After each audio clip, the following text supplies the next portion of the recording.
Hello, so my name is Eric Su, and I'm the CEO of a digital marketing agency called Single Grain.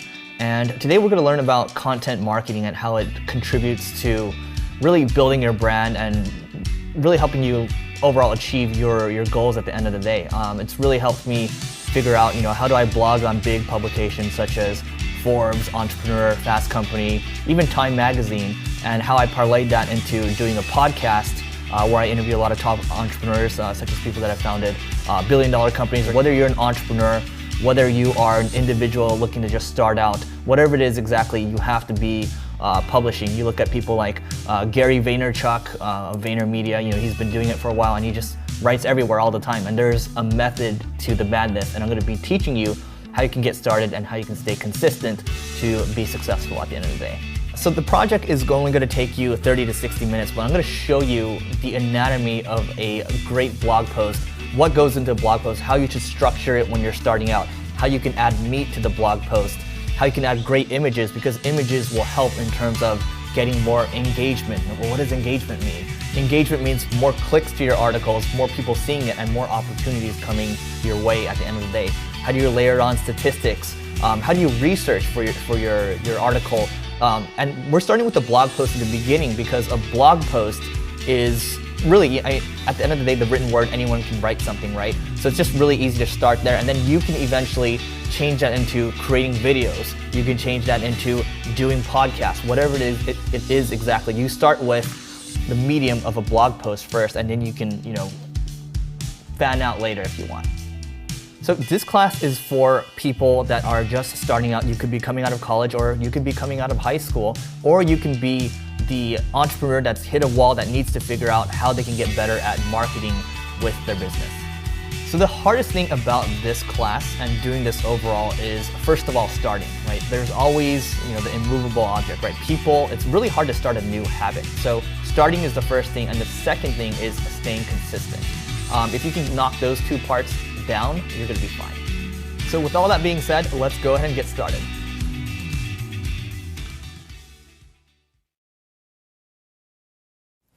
So before we jump into writing, I want to talk about a few different bloggers that I really enjoy. I'm going to show you those blogs, and I'm going to show you 3 different bloggers that have built great, huge audiences, and I'm going to show you why they're successful. And I'm going to show you 3 different categories that I specifically enjoy when it comes to writing blog posts. And there's a lot of different categories out there, but these are 3 that I really like and 3 that I particularly use quite a bit. So let's go ahead and jump right into it. The first one that we're looking at right here is by QuickSprout, and this is a guide that Neil Patel, who is a well-known internet marketer, spent over $30,000 on this guide. And you can see that it's well-designed. He has great writers that he's hired to take care of the content itself, and there's a lot of vision behind it. So you can see, first of all, you can download the post and share it through PDF, which is great. Not a lot of people are going to allow their $30,000 piece of content to be free and then share it and allow it for download.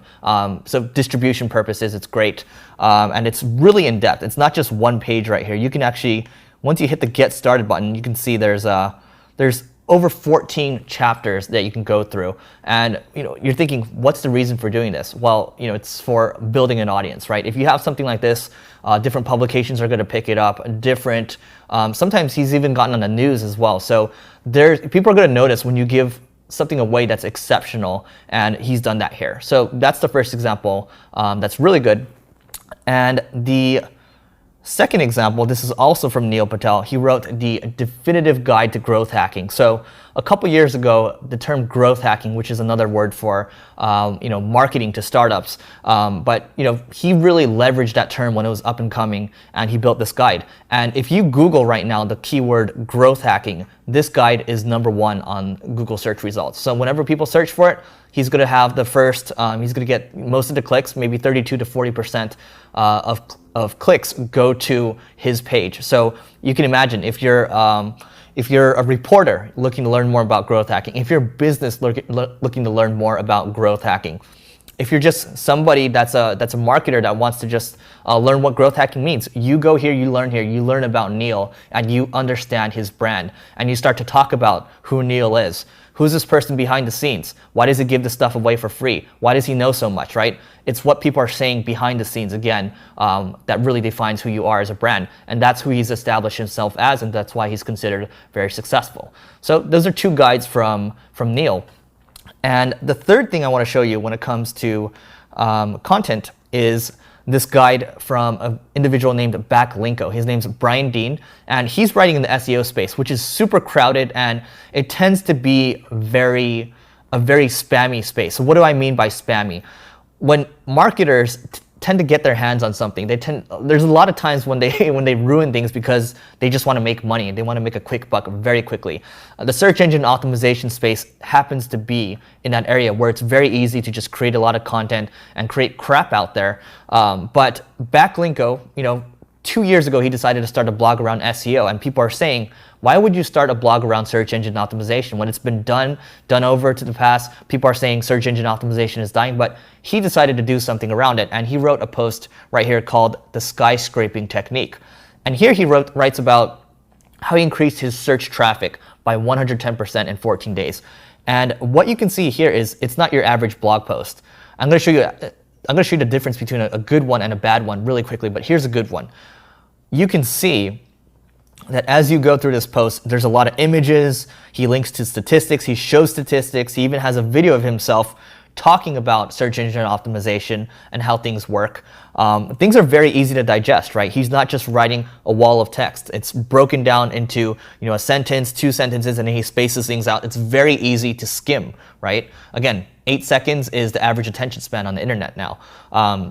So he breaks things down by steps, right? Step 1, how do you find proven linkable assets, right? What does that mean? You just dive into it. He'll tell you exactly what it means. He'll give you very specific examples. He'll tell you exactly what you need to do instead of saying, hey, just go to this link, right? Everything is here. So, you look at this post, I'm still scrolling right now, and it's very in-depth, and he offers the reader a free resource. They can download the blog post itself as a checklist, and that's known as a content upgrade, which is something for an entirely different course, but it's here. So I'm going to show you how many words this post is. This post is 1,500 words. A lot of people are writing 300 to 500 words whenever they're writing a piece, and if you have to look at a company, you have to look at a company that really relied on SEO in the old days and totally fell apart when Google decided to change its algorithm. So in the old days, people are creating content, but they're just creating crap content to try to manipulate the search engines to give them credit so they can make money from people clicking on the first, second, or third result, right? A lot of different companies did that. One that really stands out is eHow. Even though they do have some useful content, what they did in the past was they used to hire a lot of writers for pennies on the dollar, and they just created a lot of different content, 300 to 500 words. And that to Google, the search engine, became known as very thin content. So thin content means it's not very useful content, and it's just content written for search engine optimization's sake. Brian's not doing that here. He's decided to stand above the rest, above the crowd, and produce something that really is useful. And his traffic for his blog, I think he's breaking a couple 100,000 per month, and it's only off a couple posts, maybe 10, 20, 30 posts that he has, and these are all pillar posts. So the key takeaway from looking at this is that if you can create pillar posts, if you can search for how to tie a tie on Google, and if you can beat it out by at least 10x, you've created something that's significantly better, and you can promote it and you can stand proudly behind it because you've created a canonical piece. So that's the key takeaway from looking at this one. So we've looked at Neil Patel spending $30,000 and giving his stuff away for free. We've looked at Backlinko, and his stuff stands out as well. And now the next thing I want to show you is a piece that Google created, and it's called the How Search Works piece, and it's really an infographic on how their search engine works. So as I'm scrolling through here, they talk about crawling and indexing, and things then start to appear on the page, and it's really nicely designed. It is long form, but the page starts to interact with you, right? People can talk about creating interactive content. It could be a video that you can interact with. It could be an infographic that you can interact with. This is one of those examples where as you continue to scroll, the page starts to change, right? So people like to share this type of stuff because why do people like to share stuff on social media? They like to look cool. They like to look smart, right? So this is one of those things. So this is another great piece of content. Why does it work well? It's long form, right? It stands out from the rest, and also it's very shareable as well, right? So if you're going to put the time in and you're going to do something like this, the other benefit, you're not only going to get the search engine benefit, you're going to get the social benefit too, because when you share something that's really well designed, people like to share that type of stuff, and you're going to look better. Okay, so now I want to come back to QuickSprout really quick. I've shown you 2 guides that he's done. Again, Neil Patel, really, really good internet marketer that just doesn't do it for internet marketing space. He does for internet marketing's sake. He does it to help people. So if I look at his blog, he's one prime example of somebody that really knows how to do blogging correctly. Like, a lot of different companies reach out to him for speaking all the time regarding content marketing, which is, blogging is part of content marketing. He just knows what he's doing because he knows how to generate traffic, he knows how to generate leads, and he knows how to build his brand. So we're looking at his blog right here, and he continually puts out long form content. We talk about the consistency thing. The thing you can see here is November 9th, right? He has a post. And then you go down a little bit, November 6th, 3 days earlier, he has another post. And if you dive into the post a little bit, we're gonna let that load. And while we go down here, you can see November 4th, 2 days before, he has another post, right?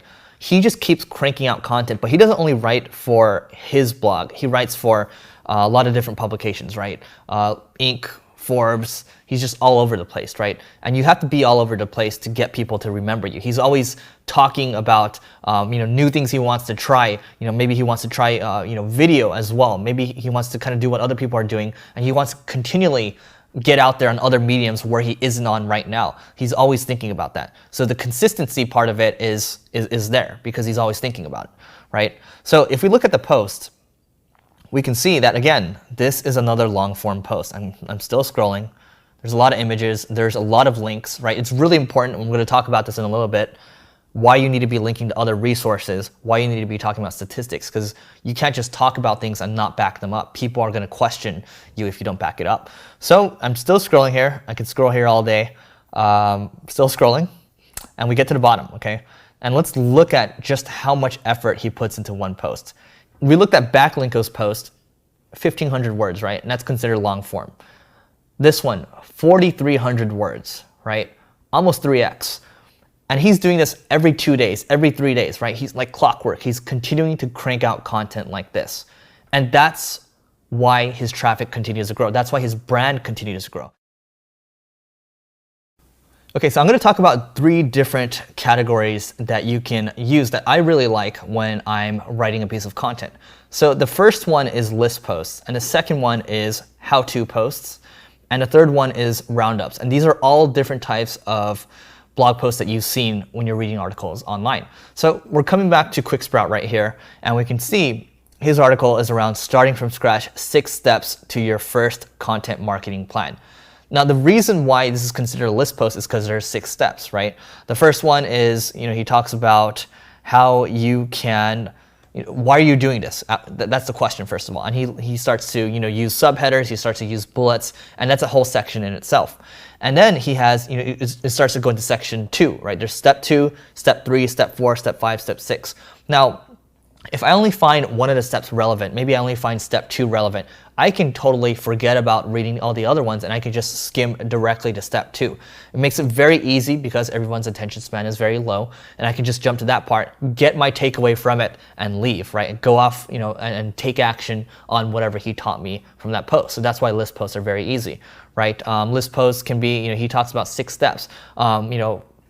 You can talk about 9 steps to losing weight. You can talk about 10 steps to becoming very wealthy.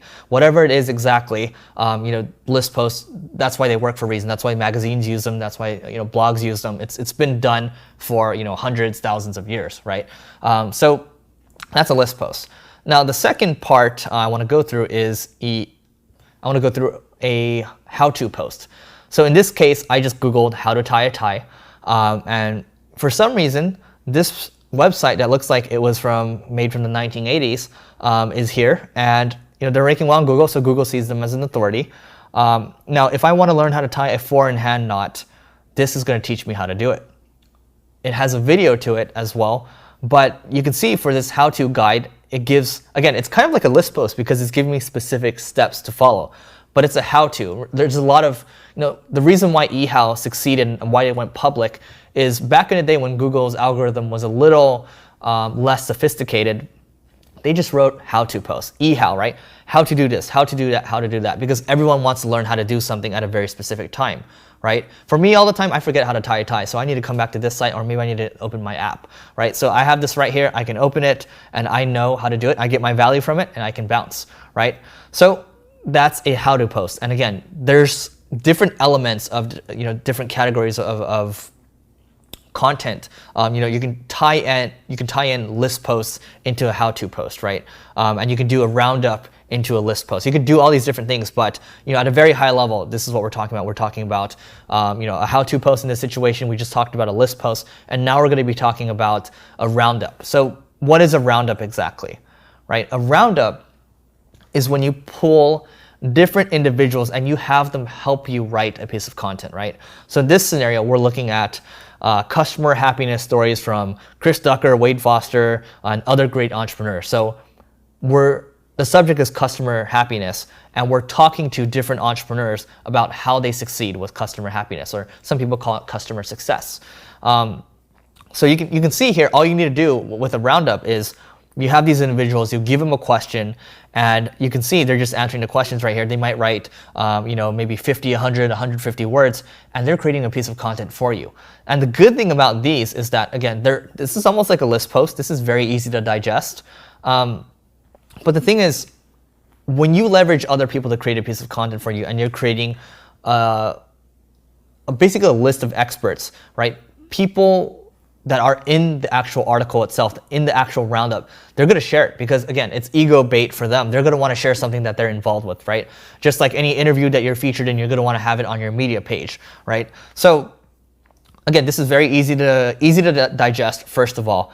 And second of all, it's very easy to put together because somebody else is creating it for you. Third of all, you're gonna have good distribution with it because other people are sharing it. Now, this is great. This is this is a great piece of content, and you can do it over time. But I would suggest with something like this, it doesn't get too far in depth because each individual only gets a couple, maybe 50, 100, 150 words. You're gonna want to mix and match this with how-to and list posts as well. So this is a good change of pace when you have a content strategy, but this is something I probably recommend doing down the line. But again, this can be effective if done correctly. All right, so we're going to be talking about how to come up with a topic. And something that's really been interesting me is morning routines. It's something that, it's a productivity hack, right? A lot of people are talking about it now because Tim Ferriss, author of the 4-Hour Workweek, who's he's a hacker in his own right, he talks about morning routines. Every single person he interviews on his podcast has a morning routine. It's funny because one of my friends basically told me, if you don't have a morning routine and you don't meditate, you basically suck. So we'll take that for what it's worth. But for me, it's something that's been interesting to me, and it's something that I've been trying to craft and refine. So on the left side right here, I'm actually going to maximize this. We're using Google Trends again. So looking at Google Trends, again, free tool. When I type in morning routine, this is the result that I get. You can see, starting in 2012, this keyword started to take off, and it is on fire. It just continues to grow. It's still on a crazy hockey stick-like trajectory. So we know that this is a worthy keyword to perhaps write about. Now, if we go down, we can see the related searches for this keyword. So morning school routine, the morning routine, my morning routine, morning yoga routine. You can come up with different topics around these different ideas just by looking at these related searches. And if I wanted to expand on that even further, if I just Googled morning routine, I'm going to show you something really quick. Again, this is free. If you scroll to the very bottom when you're looking for a specific keyword, I can see searches related to morning routine. So again, morning routine YouTube. Maybe I can get some more ideas from looking at YouTube. Morning routine for summer. Maybe people have different morning routines for summer. Night routine, whatever. Morning routine checklist for adults. That's a great one because people like checklists because, again, people have short attention spans and they like something that they can just take immediately and deploy for their own purposes and really modify for themselves at the end of the day. So a lot of different ideas here when you're searching for a specific keyword. So you can use Google, you can use Google Trends just to start coming up with different topic ideas. And another tool that I like that does have the capabilities to at least give you some more insights is called BuzzSumo. So they have a free version and they have a paid version as well, but the free version will give you some ideas as well. So if I'm searching for morning routine, I just go into BuzzSumo. And again, I've typed it in. You can literally go to their homepage, buzzsumo.com, and just type in morning routine. And this is what at least the top 5 of your results will look like. So you can see a post that has done really well with over 44,000 social shares is 20 incredible things that happen when adding warm lemon water to your morning routine. Never knew that. Probably going to add lemon water to my morning routine now. But it's a great headline, right? This is what people, if people are sharing it, it's something that might be worth kind of exploring a little bit. Now with BuzzSumo, it also lets me see what type of people have shared it and who has linked to the specific post, right? We talked about for search engine optimization purposes, you can come up with different, there's a different list of URLs that you can really just go after these people that have linked to something related to morning routines because they're interested in productivity, they're interested in morning routines. There might be a chance if you create something really great, something really exceptional, that you can reach out to these people later. But using a tool like this, you can see who these people or who these websites are at the very least and start to find out more about them and create a relationship with them. If you just go down, you're going to find different websites, different social profiles that might be worth looking into down the line. Maybe you want to guest post something on their website. So doing this type of analysis is important because first of all, you come up with different topic ideas, right? Perhaps different headlines. You find out what's interesting to people, and you find out different people in that specific niche if you're trying to write for that niche. Very important, right? Again, that's a whole nother subject we can talk about later, but this is just a great example. So just to review, Google Trends, we can go to Google related searches. Those two are completely free. You can use BuzzSumo.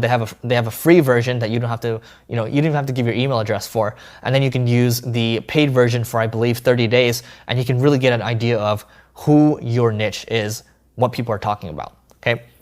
Now, in terms of what you want to think about, the criteria you want to think about when you're creating a post, I have a framework that you can just use. So I'm going to show you this really quick. This is a blank document I created around morning routines. And the very first thing you want to think of is the objective, right? What is the objective for your posts, right? What do you want people, what's one key takeaway, what's one nugget you want to give people when you're writing something? Even if you write a 5,000 word post, right, people aren't going to remember every single detail about it. You have to have one objective for your post. That way you know the direction that you're going in when you're writing something. That's your North Star. That's something that's a guiding point. When I first started out, I would just write, and I just write a lot of gibberish, and I would just kind of go all over the place because I didn't know what direction I wanted to take it in. I knew I wanted to write, but there's just no structure. So the objective is the first thing. Even if you have no structure, you're at least going to have a key takeaway that people can see, right? So that's the first thing. Now, the second thing is, how do you want to make the reader feel after reading your post? What type of action do you want them to take, right? So, for example, if we use the, how adding lemon water to or adding lemon to your hot water in the morning makes your morning routine, 20 times more effective, whatever it is exactly, what do you want them to feel after? Do you want them to feel amazed? Do you want them to take action afterwards? Do you want them to, just, what is it exactly? You have to figure out, this kind of ties into the objective, but how do you want to make them feel, right? If you're writing a controversial piece about Donald Trump, how do you want to make them feel? You want to make them feel angry, right? If your piece doesn't make them feel angry, well, then you've failed as a writer, right? So you have to have, first of all, your objective. You have to know how you want to make them feel, and then you can kind of go from there. Now, what I really like to do when I'm writing is I want to be able to outline, okay? Now, what do I mean by outline? So I'm gonna give you an idea of how I might structure a morning routine post, okay? So for my morning routine, what I like to do in the morning is I write into my 5-minute journal, which is something that Tim Ferriss recommended. So what I'm gonna do is I'm gonna go X steps to a successful morning routine, okay? In this case, I have the 5-minute journal, okay? I have meditation is in there, and going to the gym to train is in there as well. So I'm gonna put train. And then I'm also going to, I also spend some time reading kind of the news and the headlines in the morning so I know what's happening around the world. I don't really like involving myself with the news, but I'll look at The Economist, I'll look at what people are sharing on my Twitter feeds, and I'll save it into Pocket for later, or I might just read some of this stuff, okay? What's really important for my morning is I'm not gonna check email, right? Because once I start getting into email, once I start getting sucked into email, I start doing other people's to-do list, right? My friend likes to call it other people's checklist, right? So I avoid email. I don't touch email until 9 or 10 in the morning, right? After I finished, I call it the combo in the morning, but it really is the morning routine, right? And I'll make sure to drink, some tea or some hot water at the very least. So I'll put green tea in here, training's in there as well. So yeah, we'll just leave it like this. We'll call it 4 steps to a successful morning routine. And the very first thing, 5-minute journal. And then what I'm gonna do from this outline, I have a skeleton already, right? I have 4 different sections. This is a list post, right? Then I'm gonna write about the 5-minute journal, okay? I'm gonna have different bullet points as well. What is the 5-minute journal? Why you should use it, or why I started using it, how it has helped me, and where I can get it, right? So I'm going to cover those points.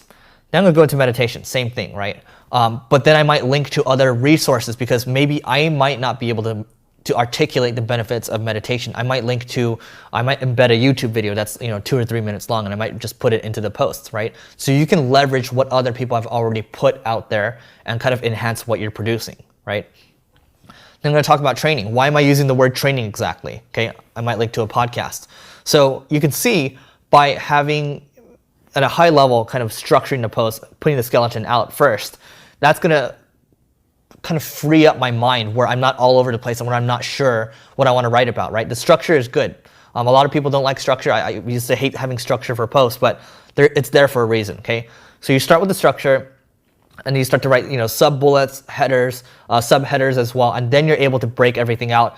Then you're going to be able to go even deeper into your posts, right? So right now, I'm just talking about how you can create a topic, but there's a lot of thought that goes into it. You have to outline it. You have to have specific criteria.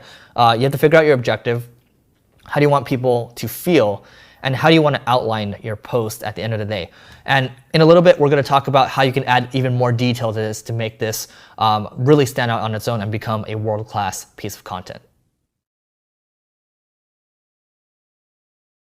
Okay, so to build on what we've been doing already, I want to show you how we can outline the post even more. But before we continue, I think one really important thing to emphasize is that when you're writing a piece or when you're creating any type of content, again, audio, video, whatever, you should first think about creating content for yourself, right? What do you think is interesting? What would you want to read, right? Because then you're going to be able to really write in your own voice, and then you're going to be able to write to people that understand your passion, right? And then you're going to build an audience around that, because ultimately, right, if you try to please everyone, you're going to please no one, right? So I'm going to go back to the article we've been putting together, which is called Morning Routines. And you can see here, what I've done is I've already started to add a little more in terms of the outline, right?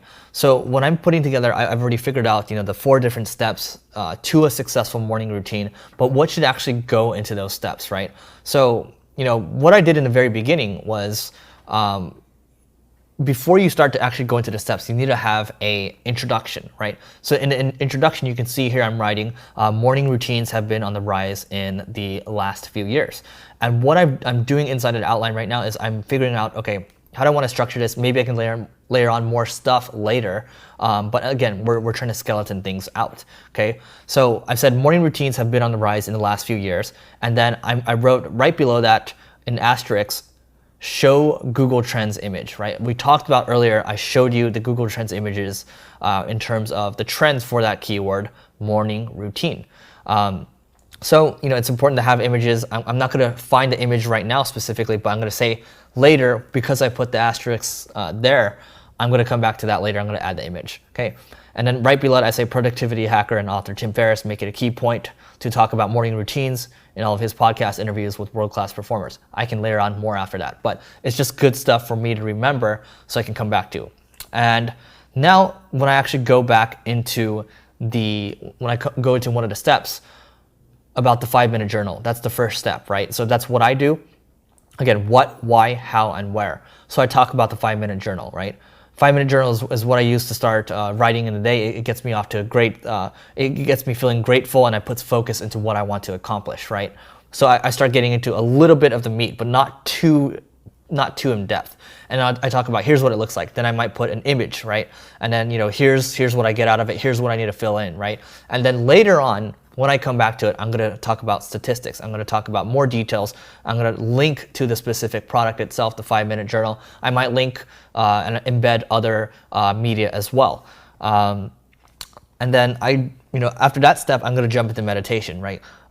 Another quick introduction again, clearing my mind through meditation has been immensely helpful to, keeping me calm throughout the day and, preparing me for the day, right? Then I might just start going into videos. Then I'll talk about the video a little bit.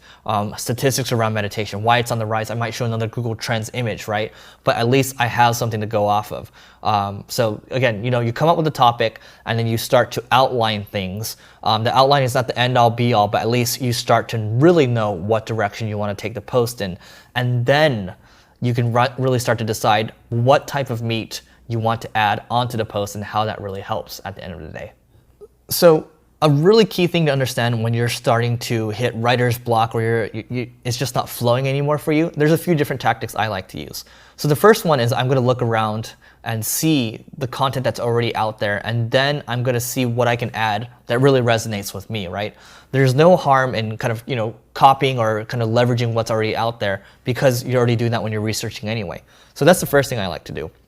And then the second thing I like to do is, if I just totally, I don't know what to write anymore, I am going to just move on to my other task for the day and maybe come back to this later and, come back to this in, the next morning when I made more time for writing and, really when I have a, fresh set of, a fresh set of eyes and a fresh perspective on things, then I can come back to it. Maybe I can move back to another topic that I've been working on. So it's not always going to flow for you. Keep that in mind. Nothing good ever comes easy at the end of the day. So you have to understand that. Again, consistency often means, having to, go through the struggle, having to endure and kind of, pounding your head against the pavement and then, ultimately breaking through. One other key point to emphasize when you're writing a piece like this, even when I've shown you, Neil's articles, the articles from Moz that are, 4,000, 5,000 words, they're not exactly essays. They're pretty much short digestible pieces inside of a long form piece. Right? When you talk about list posts, you can have a blog post inside of a blog post, right? Since it's so long, and you can have key takeaways in there. Your key is not to write an essay that you've put together in the 8th grade or even in college, those research papers. Those are dense, those are boring. Nobody wants to read them because it's hard to skim, right? When you're on your mobile phone, hard to skim, right? You have to make it easy, digestible. I really like what Backlinko does with his blog. And he is a copywriter by trade, which means he likes to write a lot and he writes to sell, right? If you're writing to sell, you're writing to consumers and it has to be very digestible. It has to be very simple to understand, 5th grade reading level. You're not here to write an essay. You're not here to sound didactic at the end of the day. You have to make things as easy as possible. It's just like when you're purchasing something on Amazon, it's very easy to purchase because it's become a science to them and they're removing all the friction. You have to remove as much friction as you can when you're writing a piece. That way people are going to remember you because you're creating a great experience, right? We can go into user experience here and this is partly user experience and that's what you're creating for them. So if you're the type to start writing immediately and you don't really need an outline, by all means, go through that direction. Just, I'm gonna say, for most people, including myself, I need an outline to go off of. I used to like to just start writing and seeing, letting things flow, but I start to ramble over time. So it really depends on who you are as a person, how far along you are, and what you're comfortable with. So a lot of the structures that I'm giving, a lot of the tactics, strategies, a lot of it can be removed, a lot of it can be modified. You can just add that to your own processes if you have them already. But starting with this is very simple, and then you can kind of gradually create something for your own at the end of the day, because everybody's different. So now that we've shown you how to do an outline, let's go ahead and jump into how you can add meat into the post to make it something really substantial. Okay, so let's talk about how you can add the meat onto your post. So what does that mean? The meat is actually the details, right? It's the statistics you're talking about. It's the images. It's the references to case studies that you have as well. If you're gonna make any types of claims inside of your post, you need to be backing it up. Because if you talk about, 100% of the people like, Coors Light over Bud Light, right? You're gonna have to back that up, otherwise people are gonna call you out, right? You have to have something that's substantial. So the first thing you do, let's say if I'm writing a post about marketing, for example, all I need to do is Google marketing statistics, and we can just see what shows up on Google. And you can see, we talked about earlier, HubSpot tends to do a good job of producing content, and you can see they're the #1 result right here. So I'm just gonna go ahead and click that one and see what we get. And in this case, obviously, because we're talking about marketing and we're going to talk about meditation or morning routines in a second, but if you just look at this one, it's super simple. They have a well laid out page with so many statistics. I can have search engine optimization statistics. I can have blogging stats. I can have social media stats, right? If I just look at some of these, 82% of marketers who blog daily acquired a customer using their blog, as opposed to 57%. So what I do is I just pull statistics that I like. I might pull, every single claim that I make, I might layer on some of these, and I'm gonna have the quote, and I'm gonna cite where the source came from, right? So if I have a quote out there, I'm just gonna highlight this right now. If you look at the way they have it set up, you're gonna want the quote, and then you're gonna want an actual link to the website where the statistic is or the claim is coming from.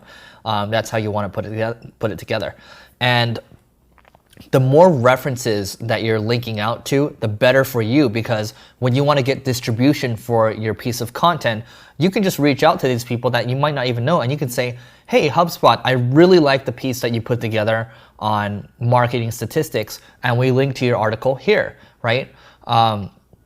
A lot of times you're not going to get a response, but in many cases, 10-15% of the time, you're going to get a response. So every 100 times you reach out, 10 to 15 people respond, and maybe one of them becomes a full-blown relationship. That's worth its weight in gold, right? So that's why you want to be referring out to other people. You don't want to hoard all the information for yourself. You don't want to just keep everything within a vacuum of your company or your brand. You have to be willing to share at the end of the day.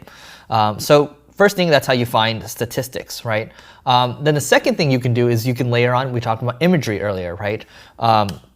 We talked about videos as well. You have to be very careful in this scenario, because in some cases you can't just link to random images. You might get sued in some cases. So you have to look into copyright law in your specific area, your country, whatever it is exactly. You have to look into it, and you have to really understand what you can and you can't link to when it comes to images and even videos as well, even audio too. If I come back to the morning routine post, and I want to find more details on my second point about meditation, right? All I need to do is Google meditation statistics. So let's take a look at this. And there's some imagery here that might be helpful, okay? So first thing I want to do is click on the first result, because usually the first result has some good stuff. And here's some statistics we can use, right? Let's go back to my post really quick. And we can see, clearing my mind through meditation has been immensely helpful in terms of preparing me for the day and keeping me level-headed. Here's a quick introduction. So what I'm going to do is I am going to actually go to YouTube really quick, and I'm going to YouTube search meditation for beginners. So what I'm doing here is I'm just looking for a good video that I think explains meditation really well. In this case, since we're a little short on time, I'm just going to look for something that is more concise. I'm going to look for something that has good lighting, and I'm going to look for something that really might resonate with me. A lot of these are, kind of just the first two results wouldn't really resonate with me. The first two results are actually ads, and then the two organic results right below that, you have one that's kind of 15-minute long video, and it looks like it was made from the 90s. You have another one that's like a kaleidoscope. I'm not going to touch that. And then you have one where it's really, it's a lady sitting in a meditation pose, and there's a nice big headline, and this looks like a video that would make me it doesn't give me anxiety. So I'm going to click it. Okay, so here is the video that I am going to look at really quick. And so far, from what I saw on the search result page, my assumption was correct, that this video is, the lighting is great. You can see that there's big text. I know exactly what's going on, and the engagement's telling me that it's great. 3,600 likes, 5,900, well, not 5,900, 59 dislikes. And let's just take a look at it for a second. Welcome to 2014 and my brand new videos for my series, You Have 4 Minutes for Meditation. Today we're doing a New Year's meditation, but if you happen to be watching this on a day that is not New Year's Day, that's okay, because every day is yours to start brand new. First, I want to give you a few instructions on how to set up for meditation. There you go. So now I know immediately I'm comfortable with this girl, and also I like that the fact that it's how to meditate for beginners. So it's perfect because my article is more of an introductory piece, and I just want to give specific tactics for people. So people that don't know how to meditate, take a look at this video. It's only going to take 6 minutes of your life, and you can cut that down to 3 minutes if you just watch it on 2x, which is what I like to do to save time. So what I'm going to do is I'm going to take this, and then I'm going to take the embed link, and I'm going to copy it. Whoops. And then I'm going to go back to my Evernote, and you don't have to use Evernote. You can use any other, text edit. You can use Word. I just like to use Evernote because it's simple. So I'm going to go into Evernote, and right here where I put, here's a quick introduction, I'm going to put the embed code. Okay. That way, when I know when I'm going into my blog post and I have my and I'm editing for when I'm making final edits, I have that in there, and it's I don't have to come back and dig for it. So I'm already doing the research. I'm adding the meat into the post, right? So anyway, now that I found the video, I want to come back to what I was talking about regarding statistics. So here are statistics regarding meditation. Okay, and I can come back. And now I'm back on the statistics page by a government website, National Center for Complementary and Integrative Health. Anyway, so now I know 8% of US adults, 18 million, used meditation. And we can read more about the key findings. We can read about the trends as well. So let's take a look at this. It just takes a little more digging to add the meat that's relevant for your audience. So in short, basically, you can use Google to find very specific statistics. You want to make sure you're giving credit, and to layer on other kinds of media out there. You can use YouTube. You can use Visually. You can use Pinterest. You can find all sorts of information out there. You can even pull audio bites from different podcasts as well. Just make sure that you're kind of digging as much as you can. That way, you're producing something that's better than the #1 result out there. So expanding on the adding meat to your post, it's really also helpful to take the next step and look at what the competition is doing. So if we're building upon the meditation example, because we have different steps, right? Right now we're just focusing on meditation. So let's see what the #1 result for how to meditate, what it looks like, and what my thought process is when I'm looking at a piece, and what the action items would be afterwards. So the first result, howtomeditate.org. So instantly when I look at this, when you do a how to meditate and you have hyphens in between and you use a .org, you know immediately this is an affiliate marketer that is trying to manipulate the system. Again, this is a crap site that looks like it's made from the 1980s. So this one looks like a big win because it's such a piece of crap. So if you look at the word count for this one, 232 words. How in depth could you get on meditation, right? It's super high level. This is something that can be written by somebody for probably $5. And if you want to buy articles, you can definitely get them offshore. I know a lot of great places from the Philippines and India. I've done it before in the past, and I will tell you, it does not work well. I have a background in SEO, does not work well anymore. So this is one of those. And you know when you have something like this is slim pickings. So how would I improve this, right? Well, first of all, I would extend it, right? There's not one external link in this piece that links to it doesn't cite any statistics, it doesn't cite an outside reference, there's no videos, there's no imagery, right? And yet this piece has 7,000 Facebook likes, 500 tweets. So this is something that's really important to people, and unfortunately it's the #1 result, and this is what people see when they click on it. So #1 result on Google, I'm just going to tell you right now, typically you're going to get around anywhere from 18 to 40%, sometimes even higher than that. So it's a good amount of traffic, okay? So we already know how we would build upon this one, but let's take a look at the next result just to see what we can, perhaps, my hope is the next one's is significantly better, so we can figure out what we want to steal from the piece and what we can improve on. So the last piece, you can go nowhere but up, okay? The next piece, let's take a look at it. Okay, so WikiHow, they have some good stuff every now and then, but again, it's like an eHow type of website. But you can see there's a lot more detail here. There's imagery, right? How do you prepare to meditate? You see there's this guy with a yoga mat in front of a tree, right? It's very Zen-like. And you continue to go through, and this just makes sense. How much time do you want to have, right? There's imagery of a guy in his watch, right? How you should stretch. All this, there's different steps in here. It's well organized, right? This is a long form piece. And this is actually a really good piece, right? And there's different parts. Meditating in everyday life, this is perfect, right? This is something I want to steal, right? What do I want to steal? I want imagery that's better than this, right? I want to do something that's more long form than this, okay? Maybe I want to break it out into different sections. Maybe I don't want it all in one page, right? Maybe I want to have a resource page that has like a table of contents, okay? There's not a lot of, there's not a lot of statistics here. There's not a lot of external linking as well, but what this one does that the other one doesn't is that it's long form and it has imagery, and it's reasonably well organized, okay? What I don't like about it, there's ads in between, right? It disrupts the user experience. I don't like that, okay? So we can see from the first 2 results, you've already gotten some insights as to how you could really just make one section of your post better. Because remember, I'm talking about 4 steps. This is only one section, but this section can be pages and pages, thousands of pages of content, right? I can expand it and make it something that's significantly better. Even this section can be better than the first result on Google. How crazy is that? Okay.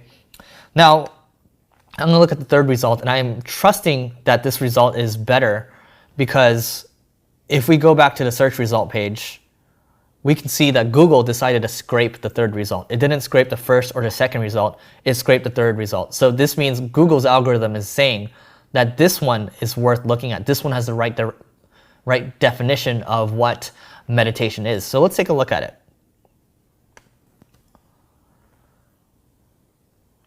And the first thing I see in the URL is that this website, they actually sell a lot of yoga gear, because I've seen it before. So meditation 101. Techniques, benefits, and beginner's how-to. So right here, the reason why this one, I think the reason why Google decided to scrape this one is, first of all, they have a lot of external links out there. Okay, they're linking to observing wandering thoughts. They're linking to daily meditation practice, cultivation of compassion, walking meditation. Have you ever heard of that? Relaxation, right? All these different things, and they're also talking about the different benefits. It's layered in subheaders and bullets. We talked about the organization earlier. It's easy to skim, right? It's all in there.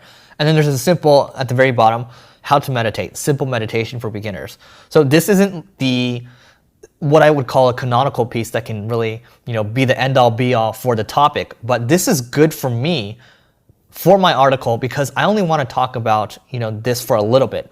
My article is not all about meditation, but this is a perfect the way this is set up would be perfect for my article. So this is ideally what I want to steal and put into mine, but I'd want to make it better, right? How do I make it better?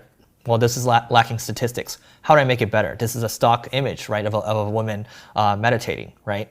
How do I make it better? I can add videos, I can add audios, right? So after I've taken a look at the first three, I have a really good handle on how I can beat those parts out. And you can do this for each section you have for your post. So now that I found something that I really like, I'm going to go back to my post, and this is just an outline right here. And I'm going to go ahead and I'm going to add this to the section. I'm going to put resource, and I'm going to refer to it, right? Because I'm going to come back to this later. As I continue on this outline, I know that I want to use this resource to layer on more meat at the end of the day. So that's how you pretty much will be able to find meat to layer onto your piece. Because I mean, the internet, I mean, there's just so many things you can find through Google now. And just going through this exercise right now, you see how much information I got. So you follow this, you'll be able to find meat, no problem.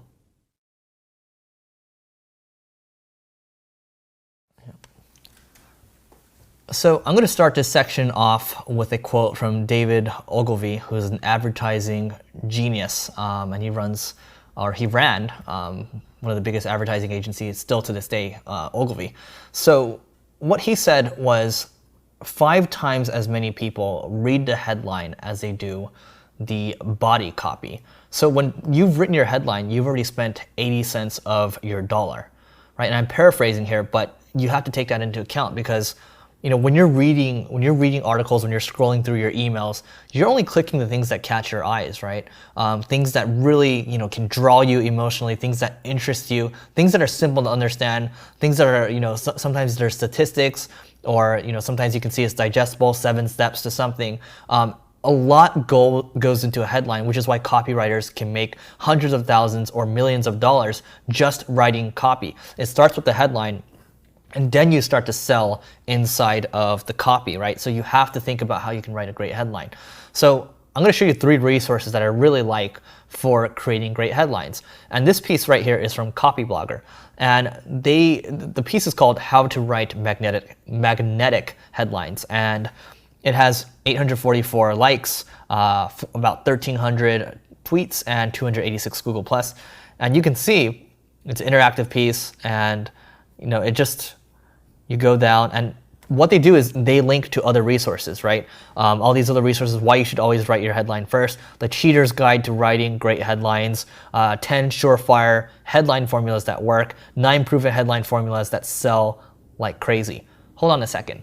All of these are great headlines in themselves, right? So you know that they know what they're talking about when they're writing headlines, okay? So you can read any of these, and all you need to do, this will be included, but even if you just Google it, how to write magnetic headlines, Copyblogger has it covered. And it makes sense, right? Because they're Copyblogger. So that's the first resource. And they also have a lot more ebooks that they give away for free. Great resource. Have been a fan of theirs for years. The second resource, we come back to good old QuickSprout again. So this piece is the formula for a perfect headline. And you can see highlighted in yellow right here, he actually has a downloadable bite-sized and printable checklist that you can take and execute, okay? So what makes a good headline? He has a infographic right here, right? There's numbers on it, okay? And you can see inside the infographic, you have to be using interesting adjectives, right? Effortless, unique, incredible, essential, strange, right? Think about all the magazines you see on the newsstand when you're walking through the grocery store, right? Then you have to think about keeping your headline short and sweet, right? The thing with when you think about writing online is that there's a character limit that Google kind of will cut you off at. It used to be 65 characters. Now they've expanded it a little bit, but you have to keep that in mind that you just can't write a super long headline. Keep it short and sweet, keep it digestible. And then also, when people are reading emails, it's not going to go off the page, right? You have to keep it concise, okay? 8 out of 10 people will read headline copy, okay? But only 2 out of 10 will read the rest. This goes with David Ogilvy's quote, okay? And this is really interesting right here. A writer should spend half of the entire time it takes to write a piece of persuasive content on the headline. That's how important it is. If guys like this are talking about how important it is, you can see Copyblogger has built a whole business on writing copy, great headlines, teaching people how to do this stuff, how important it really is at the end of the day, right?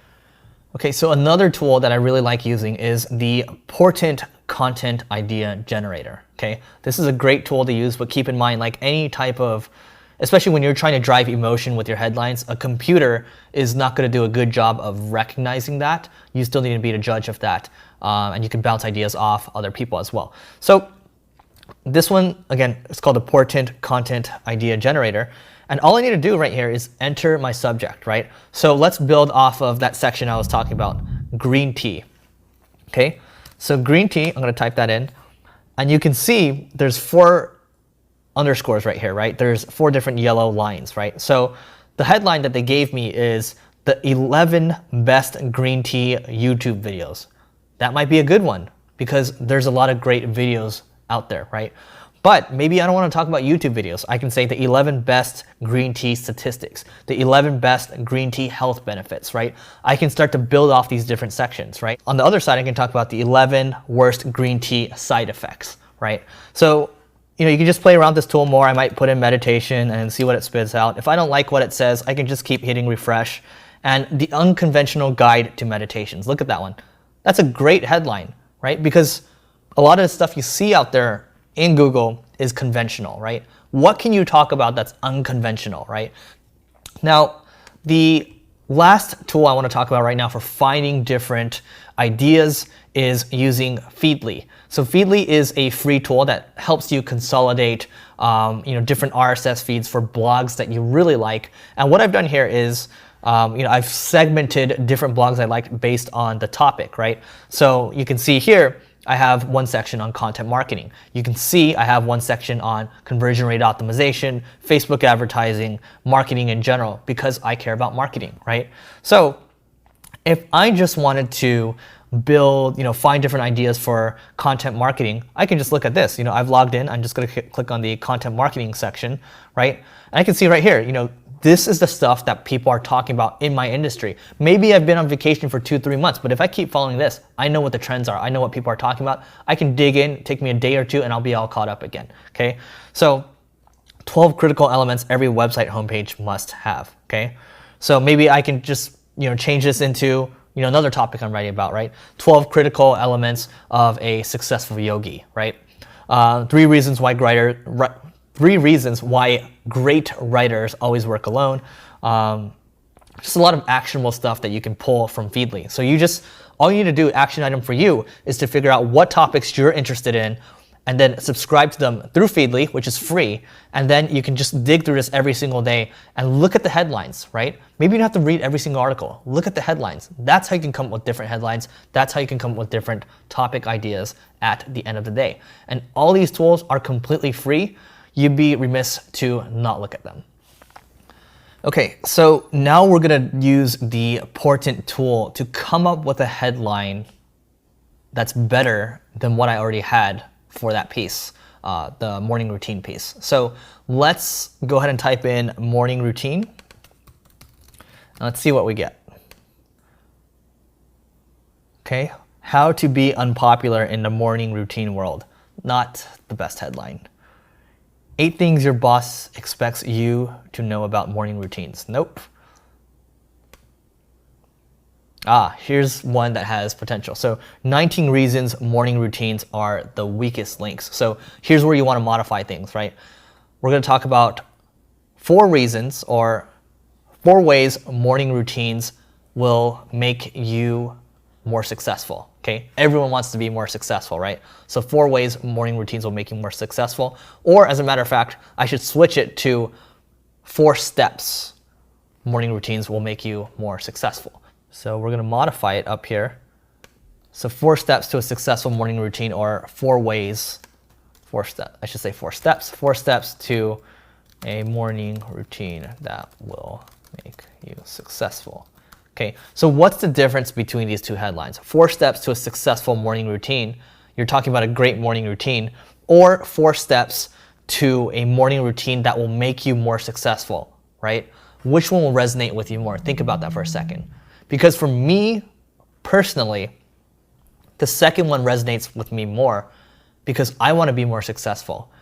No matter how successful you are, right, or how successful you perceive yourself to be, every single person wants to be more successful, right? So what does that mean? You're going to grab onto that emotion, and ultimately you're going to be paid off for grabbing onto that emotion. You're going to get more clicks, you're going to get more shares, you're going to get more people linking to that piece because you've grabbed on to that emotion, right?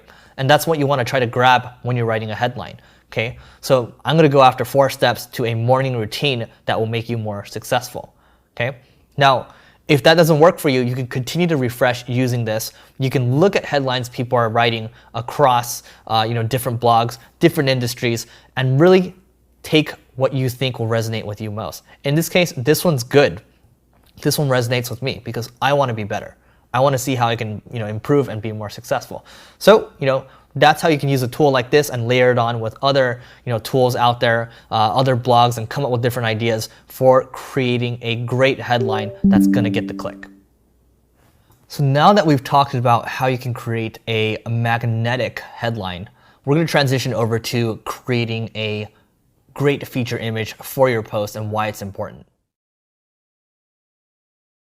So let's talk about why feature images are important, right? These are the images that preface the blog post itself, right? It gives a little insight as to what the post is about. And, oftentimes you do a better job for yourself, for your brand, having a great image instead of just using a stock image. Here's the thing with images. When it comes to featured images, and when it comes to Twitter, the images will get 18% more clicks, 89% more favorites, and 150% more retweets at the end of the day. So take that for what it's worth, but if you're getting millions of visits or hundreds of thousands, 10,000 clicks, if you're bumping your numbers up by those percentage points, what does that mean to you as an individual? What does that mean to your business at the end of the day? That's why you have to start with a very good featured image first, and then you can start to think about how you can layer on other visual assets, perhaps create them yourself or have a designer help you with that. But I'm going to go through a few tools that will show you how to do it really quickly if you're low on time and you're low on budget. So what we're going to do first is we are going to pull the headline really quick of the post we're working on for the morning routine, 4 steps to a morning routine that will make you more successful. And we're going to use a tool called Canva. Okay, so Canva, they have a paid version, they have a free version as well, but you can really create infographics, you can create blog feature images, you can create Instagram posts, you can do a lot with Canva, okay? And you can see right here, there are a lot of different graphics you can create, okay? I'm gonna go with blog graphic, or actually, you know what? Since this looks a little too big,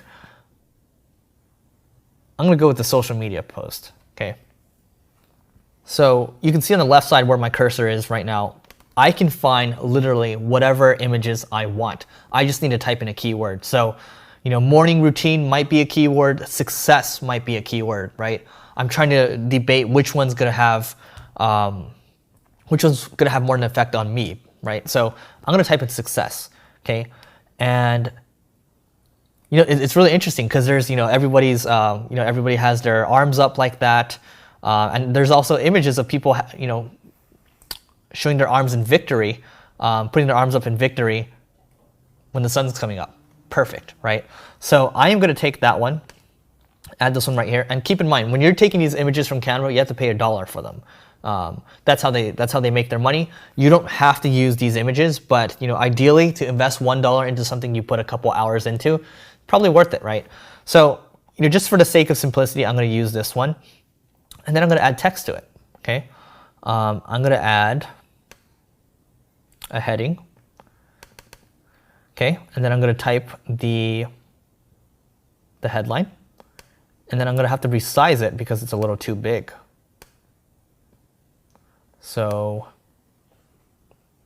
let's make it 28. Nope, too small. Maybe make it 32. And you have something to go off of, okay? So this is obviously not the best thing you can do, but if you put a little more time into it, it's going to look good, okay? So I'm going to say, for this one, I'm going to go with a different font. Maybe we go with maybe we'll go with this one right here. See how this looks, right? And then we can change the coloring to whatever we want. In this case, I'm just going to leave it black. And then we have something to go off of, right?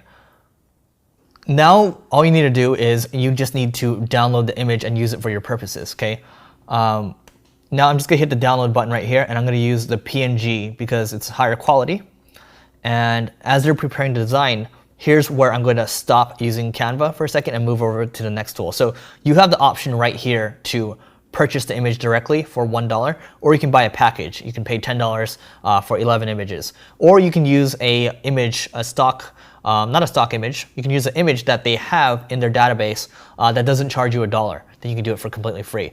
For the sake of this example, I do not want to force anybody to buy something, so let's move over to the next one, next tool that's completely free. Okay, so this one's called Pablo, which is by Buffer, and what Pablo does is it creates engaging social images in 30 seconds. That's what the subheadline is. Okay, so all I need to do now is I click into this section right here where the text is, and all I need to do is put 4 steps to a morning routine that will make you successful. Okay, I'm going to remove this section right here, and I'm going to look for an image that I think resonates with my audience. Right, I have the option of uploading an image, or I can choose from these images right here.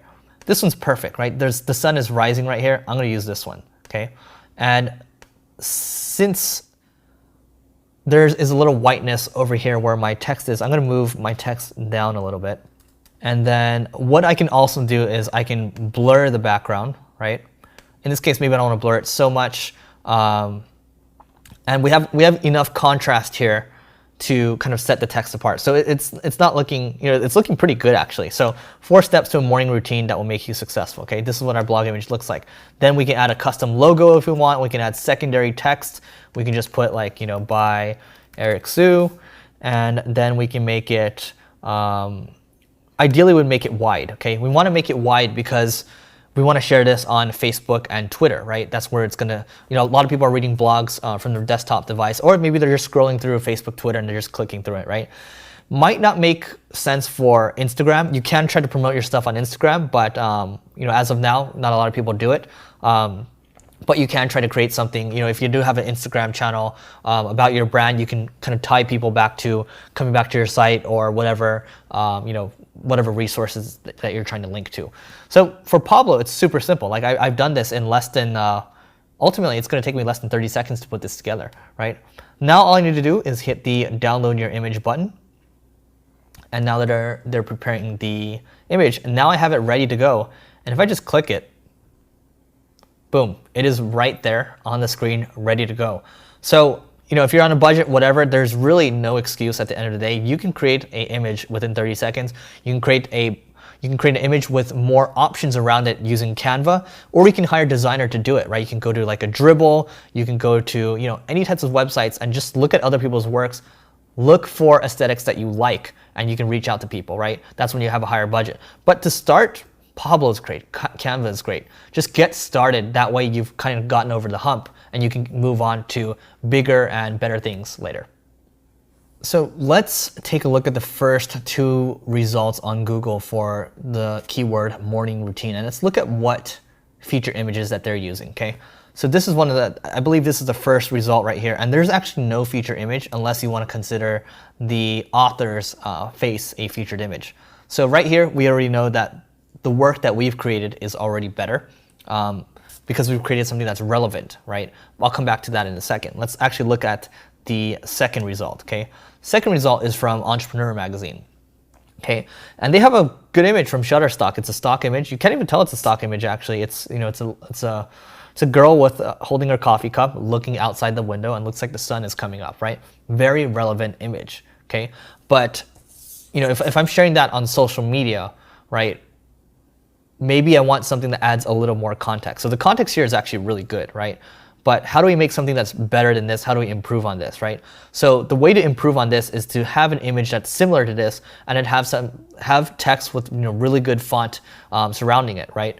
So the image that we've created we've added some context for our image, right? We have the sun coming up, 4 steps to a morning routine that will make you successful. Whenever we share that on Facebook and Twitter, that's going to be there, right? That's establishing what it is exactly without people having to read the headline versus just having an image that, they share outside. Like Entrepreneur, if they're just sharing the image out there, people are going to have to read the headline right below, which is not a huge obstacle, but it's just nice to have the actual headline inside of the image as well. Okay, so that's what's missing right now. The first result doesn't really have a featured image, and then the Entrepreneur one, I would just say to add to this one, if we could take this image and layer on, we can go to Shutterstock, because Canva actually hooks in with a stock image website. We can take an image like that and then put the headline in there. We're gonna have something that's really great, okay? So that's how you can create something that's better than what's out there, better than what's just okay. You're creating better than what's okay. You're creating something that's better than just pretty good. You're creating something that's exceptional. So now that you've finished the image, you now have the complete form of an article. And now that you've finished this process, you can replicate this process and improve upon it over and over. All right, so now I'm going to talk about 5 ways to really succeed with all of this at the end of the day. So the first thing that you need to focus on is consistency. So I really like this piece written by a venture capitalist that, guess what, he blogs. This guy that is supposed to, venture capitalists are supposed to be focused on deals, they're supposed to be focused on pushing things through, funding people, and this guy spends time blogging, okay? So this post right here is about the compounding returns of content marketing, right? There's a graph that shows that when you're first starting to blog, things they aren't going that well for the first year. But just as compounding interest, like stocks, they continue to grow over time. If you keep depositing every day to the bank, it's going to continue to grow, right? So if you look at this, right, the compounding effects of content marketing, you can see in this graph right here, it just starts to stack over time, right? And you can see what happens over here as well in the second graph. So things just get bigger and bigger. You write one thing, it's going to grow over time, then you stack one thing on top of it, and you stack one thing on top of that, and you just keep stacking over time, and it's going to become something really, really big, which is why these publications get lots of traffic to begin with, right? Because it keeps stacking. You're building that interest over time. Okay, so how do you build that consistency? What I really like here, this website is called Tiny Habits, and this is from a PhD called BJ Fogg. His name is BJ Fogg, and what he does is he teaches you how to develop habits, right? And it all starts with small deposits in the beginning, right? If you don't floss your teeth every day, right? Maybe the way you can start this habit is you just floss one tooth, right? If you hate running, but you want to run more, maybe all you need to do is just run for 1 minute each day, right? And it starts to stack on top of that, right? That's how you develop the habits. And habits are really hard to establish and they're hard to break, but you have to first start, right? We talked about in the beginning, you have to stay consistent and you have to start. This is how you start and this is how you can stay consistent, okay? Now, the other thing I wanted to mention is the editorial calendar. So if we're looking at our screen right now, this is my editorial calendar for one of my websites called Growth Everywhere. And you can see right here, this is a tool called CoSchedule. We looked at their blog earlier. And we can see, my social updates that are scheduled ahead of time. We can see which posts are scheduled for the week. So we can see last Monday, we had a post go out, lead pages, okay? That was a post that went out.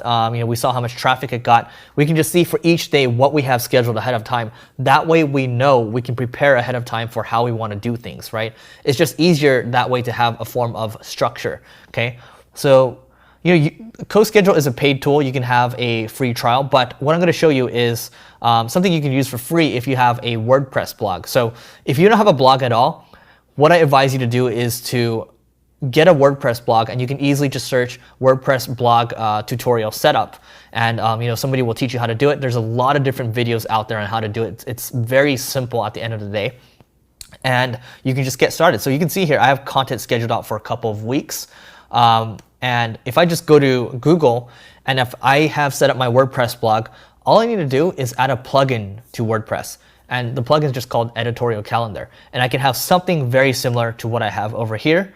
Looks the same. You can just schedule things ahead of time. That way you know what's coming, right? You want to have a process for all of this, and having a good editorial calendar for down the line is super important, because maybe it's not going to be just you writing later down the road. Maybe it's going to be other people contributing as well. So you have to take that into account. So editorial calendar, it's important to think about, maybe not important to do immediately.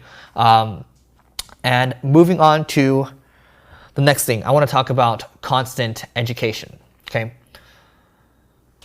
In this world, and actually, when things are moving so quickly, when you have so much information coming at you, more and more people are creating content every single day, you have to be educating yourself constantly, right? I'll give you an example. In the internet marketing world, technologies are changing all the time. Ad platforms are changing all the time. Google is changing their algorithms. You have to be on top of what's going on in your industry. Otherwise, you're going to become irrelevant, because you're not going to have anything to talk about anymore. Okay. You also need to be aware of the newest blogging technologies, or podcasting technologies, or video technologies, whatever's out there. You have to be up to date, because people see you as the expert. That's why you have an audience. People see you as having value. You have to be constantly adding value to yourself to add value to other people. Okay. So constant education. That's why on the screen I have Feedly up right now. I'm constantly educating myself. I'm looking at my favorite blogs. Not only that, I'm using other sources. I'm using Twitter, right? I'm following very specific groups of people to just find out what's going on in the world, what's specific to my niche. Twitter is great for finding news in your specific world. You just have to be able to fine tune Twitter. You have to be able to set it up. Once you set it up, it's not super intuitive, but once you have it set up, you have that system going, you're going to be able to have that constant education coming, right? And to me, having blogs out there, having other people, sharing their experiences through podcasting, that to me is free mentorship that is invaluable. Some people charge, thousands of dollars for coaching each month, but it's like having a personal coach in front of you. People are sharing their experiences and you can take away from that. So you have to be educating yourself no matter what. Now, the third point is really important. We talked about this earlier, but you have to be writing for yourself, right? You can't try to write in somebody else's voice. You can't try to write for everyone, because then you're not going to have a voice at all. You have to be able to write for yourself, because only you know what you like best. Only you know what's interesting to you. So you write in your voice and you start to, iterate over and over. You start to get feedback from your audience. People might have negative feedback. People might have great feedback, right? But, the people that are negative, maybe those aren't the people that you wanted in the first place, right? So you start by writing for yourself, because that's the easiest thing to do, okay? You know what's interesting to yourself, so write for yourself. Now, the fourth thing is you have to make sure that you promote your content. We talked about distribution earlier. Creating your piece of content, creating a great headline, that's one piece of it, but you have to be promoting it, because just because you build it doesn't mean people are going to find it, okay? Which is why I mentioned it's very important for you to link to people inside of your post, link to other references, mention it to other people that were mentioned inside of the article, and then also try to get your friends to promote it as well. You have to find relevant people that have interest in what you're writing about, and talk to those people about it. Build a relationship with them, right? And what I really like when it comes to distribution, there's this piece by Brian Dean, and this is called the skyscraper technique. I highly advise you taking a look at this. This is a post on how you can reach out to people, how you can build relationships, how you can find people that are linking to very specific articles. Okay, it's all in here. It's all free education, and this is a really good piece. And frankly, I'm surprised he's not charging for education like this. Okay, so this is a great piece. That's how you need to promote. That's how you can start promoting your content. Okay, and you need to constantly think about how you can reinvent it. Maybe you're using manual outreach. Maybe you're using paid advertising to distribute your content. But you have to be doing it, because you're starting out. Nobody knows who you are, right? You have to start somewhere. Now, the fifth and final thing is, when you think the piece is good enough, when you think you've finished the piece, you haven't really finished. Okay, you have a couple more hours that you need to dedicate to it, because what you think is good enough is only just good enough. You have to think about what's damn good, okay? Put in those extra 4 to 5 hours, layer on more meat, find other research, okay? Talk to other people and ask them what they think is missing from the post, and just keep adding to it, okay? Once you think you've written enough, once you think you have the canonical piece, then you have something, okay? I'm not saying just write something long form and just layer on a bunch of fluff to it. Add meat to it. that actually makes sense, that's actually substantial and valuable to people, okay? So, if you follow these 5 ways, stay consistent, constant education, write for yourself, promote your content, and finally, when you think it's good enough, add more to it, you're gonna be okay. Okay, so now you've learned the basics of creating a content machine, right? It all starts with a blog, and then you can parlay that experience into other types of mediums, right? Everybody out there is doing it right now. Everybody's creating content, right? Bill Gates in the 90s said that everybody is going to eventually become a publisher, right? In 2020, 40% of people are going to be freelancing in some respect, some way, shape, or form, right? And all these people, how are you going to build an audience? You're going to start by building your blog first. Then it's going to become other stuff, right? But you have to build an audience, because an audience is the hardest thing you can build. And then from there, you can decide however you want to monetize, right? Maybe it's not about money at all. Maybe it's just about building a brand, right? But you have to start with this foundation. And here's the thing. All the theory that I've given you right now, everything I've taught you, right, it's all going to go to waste unless you put it into action. So you have to go out there, you have to take action, and there's 2 things I talked about, right? The first thing is you have to start. The second thing is you have to stay consistent. So what I'm going to tell you to do right now, what I'm challenging you to do, is go out there, come up with a topic, maybe 2 topics, and just start writing, right? Start outlining, start layering on meat, start, all the concepts I've taught you. Just create something, right? Maybe it's not good, maybe it's great, right? But go out there, create it, and just say that you've at least gone through the process so you can start to refine that process. Share your project inside of the project gallery, get some feedback from your classmates, and then start to build upon that and let it snowball. So those are my closing thoughts, and I think it's really important to have a even keel when you're doing this type of stuff, and it's really easy to kind of just fall off the wagon after 3 months of doing it and not seeing much. That's happened to me in the past. So just stick with it, and I guarantee you're going to be okay.